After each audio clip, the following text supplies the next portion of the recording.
வாசகர்களே, நேயர்களே வணக்கம். இன்னைக்கு மே தினம். மே தினத்துல என்னன்னா, உழைக்கிற மக்களுக்கு எல்லா தலைவர்களும் அதாவது அந்த சம்மந்தப்பட்ட தலைவர்கள், ஏன் முதலாளி வர்க்கமே ஒரு நன்றி பாராட்டுறது தான். அவங்களுக்கு இன்னைக்கு ஒரு நல்லது செய்யணும் அப்படின்ற எண்ணத்துல அவங்களுக்கு பொது விடுமுறை கொடுத்து ஒரு கொண்டாட்டம் மகிழ்ச்சியா வைக்கிறது. ஏன் அப்படி செய்யறாங்க அப்படின்னா, இப்போ தொழிலாளியா ஒருத்தன் இருந்து அவனும் என்ன பண்ணிருப்பான், ஒரு முதலாளியா அவன் மாறிப்பான். அப்படி முதலாளியா மாறின காலத்துல என்ன செய்வான், அப்படிலாம் கஷ்டப்பட்டோம், இன்னைக்கு உங்களுக்கு நல்ல செய்யணும், நல்லது செய்யணும் அப்படின்னுக்காக அந்த மாதிரி பண்றது. இருந்தாலும் நிறைய காலகட்டத்தில் அந்த தொழிலாளர்கள் கஷ்டப்பட்டே தான் இருக்காங்க. அப்ப என்னன்னா, ஏன் அப்படி அணுகப்பட்டு ஒரு தொழிலாளியில இருந்து அணுகப்பட்டு முதலாளியா அவனாலே அந்த உதவி செய்ய முடியும்னா யார் தடுக்கிறது? என்ன தடுக்கிறாங்க? என்ன காரணம்? சரி வாங்க பார்த்தோம். ஒரு காலகட்டத்துல தொழிலாளர்கள் வேலை செஞ்சுவாங்க, வேலை செஞ்சு சம்பளம் வாங்க மாட்டாங்க, சந்தோஷப்படுவாங்க. அது எப்படி? Toiling and moiling system.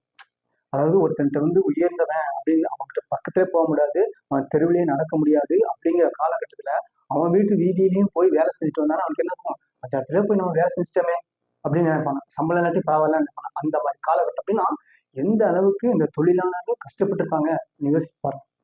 உலகம் பூரா எல்லா இடத்துலையும் தொழிலாளர்கள் இருந்தாங்க, எல்லாம் கஷ்டப்பட்டு இருந்தாங்க. அங்கெல்லாம் நாள்பட என்ன பண்ணாச்சுன்னா, அந்த தொழிலாளருக்கு சரியான சம்பளம், லீவு அதெல்லாம் கொடுக்கணுன்ற ஒரு எண்ணம் வந்தது. இருந்தாலும் அதை இடையில தடுக்கிறதுக்கு ஒரு வந்தது.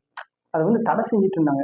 அது யாரு தடை செய்யற என்ன செய்யறாருன்னு தெரியல. ஆனா கடைசியில தான் தெரியுது, மத தலைவர்கள், ரிலீஜியஸ் கேப்டன் இருப்பானே, அவங்க தான் அதை தடுக்கிறாங்க. அதனாலதான் என்ன பண்ண முடியலன்னா, அவங்களுக்கு என்னன்னா, நம்மளை மீறி யாரும் உயர்ந்தவங்க இல்லை, நமக்கு டாப் கிளாஸ் அப்படிங்கிறது காட்டணும். ஒரு தொழிலாளி ஒரு டாப் கிளாஸ் அப்படின்றது காட்டுறதுக்கு அவங்க விரும்பல. யாரு ஹை கிளாஸ்? அவங்க தான். அந்த இதுக்காக தொழிலாளர்களை வளர விடாம, வாழ விடாம, சலுகை கொடுக்காம, சம்பளம் கொடுக்காம கொடுமை பண்ணிட்டு இருந்தது நான் ரிலீஜியஸ் தான். அதனாலதான் எல்லா இடத்துலயுமே என்னாச்சு, அந்த ரிலீஜியஸ் கொஞ்சம் கொஞ்சம் ஒதுங்க ஆரம்பிச்ச உடனே அவங்களுக்குள்ள ஒரு சுதந்திரம் கிடைக்க ஆரம்பிச்சது, தொழிலாளருக்கு சம்பளம் கிடைக்க ஆரம்பிச்சது, 8 மணி நேரம் வேலைகள் வந்துச்சு. அமெரிக்காவில் கடுமையான போர் நடந்தது, போராட்டம் நடந்தது. ஆனா அது சரியான தீர்வு ரஷ்யாவில் கிடைக்குது. எப்படி?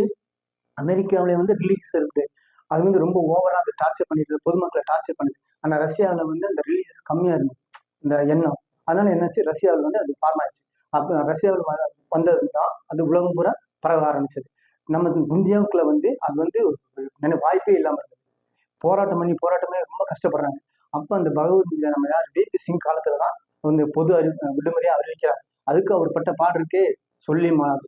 அந்த அளவுக்கு கஷ்டப்பட்டாங்க. ஏன் அப்படின்னா, அந்த ரிலீஜியஸ்ல இருக்கிறவங்க தங்களை விட யாரும் உயர்ந்துடக்கூடாது அப்படிங்கிறது 100% தீவிரமா இருக்காங்க. அதை இன்னைக்கும் இருக்காங்க, இப்பவும் இருக்காங்க. அதெல்லாம் தொழிற்சங்கங்களுக்கு தெரியும். அதனால நாங்க என்ன பண்ணோம்னாக்க, எதிர்காலத்துல அப்படியெல்லாம் இல்லாம இருக்கணும்னாக்க, தொழிலாளர்கள் நல்லா இருக்கும் அப்படின்னாக்க, ரிலீஜியஸை வீட்டுக்குள்ள வைக்கணும், கட்டுக்குள்ள வைக்கணும். அது அத்துமீறி வெளியே வந்துச்சுன்னா ஒவ்வொரு தொழிலாளிக்கும் இதற்கு கான்டாக்ட் பண்ண முடியாது. ஒரே கம்பெனியில வேலை செய்வான், ஒருத்தர் வாங்குற சம்பளம் இன்னொருத்தருக்கு தெரியாது. இது தமிழ்நாட்டுல கொஞ்சம் கொஞ்சம் தெரியும். ஆனா வட இந்தியாவில ரொம்ப டார்ச்சரா இருக்கும். இந்த கம்பெனிக்குள்ளேயே அவன் ஆளை பார்த்து, கேஸ்ட பார்த்து அதெல்லாம் சம்பளம் கொடுப்பாங்க. ரொம்ப கொடூரமா இருக்கும். வெளியே தெரியாது. சொன்னா வேலையை நிப்பாட்டிடுவாங்க, இல்லாட்டி அந்த சலுகை நிப்பாட்டிடுவாங்கன்னு சொல்லி எல்லாத்தையும் இதே ஃபைட்டிங் ஈச்சர்.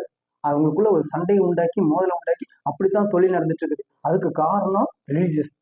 அது இப்ப ரிலீஜியஸ்ல எவன் எவன் ஃபார்வேர்டா இருக்கானோ அவன் தான் அதை செய்யலாம். வெளியே சொன்னா எப்ப பார்த்தாலும் இந்த ரிலீஜியஸ் தானே பேசணும். அவங்க தான் எப்ப பார்த்தாலும் எல்லாரும் மக்கள் என்ன பண்ணிட்டு இருக்காங்க, அடக்கி இருக்காங்க. இது கம்யூனிஸ்ட் கட்சிக்காரங்களுக்கு நல்லாவே தெரியும். எதிர்காலத்துல எந்த சூழ்நிலையிலையும் அந்த ரிலீஜியஸ் தொழிலாளர்களோட மிங்காகாம பார்த்துக்கணும். அப்படி பார்க்கலன்னா அது தவறுனா பழைய காலத்துல அந்த காலகட்டத்துக்கு போயிடும். ஏன் அப்படின்னா, விலைவாசியை ஃபுல்லா உயர்த்திடுவான், முதலாளிக்கு சம்பளம் கொடுக்க முடியாத பண்ணிடுவான். இப்ப இவங்க ரொம்ப வறுமையில தள்ளுனா அப்ப அவன் எந்த வேலை செஞ்சாலும் செய்வான், எந்த டைமிங்ல வேலை செஞ்சாலும் செய்வான், கற்கால மனிதர் மாதிரி வந்துடுவாங்க.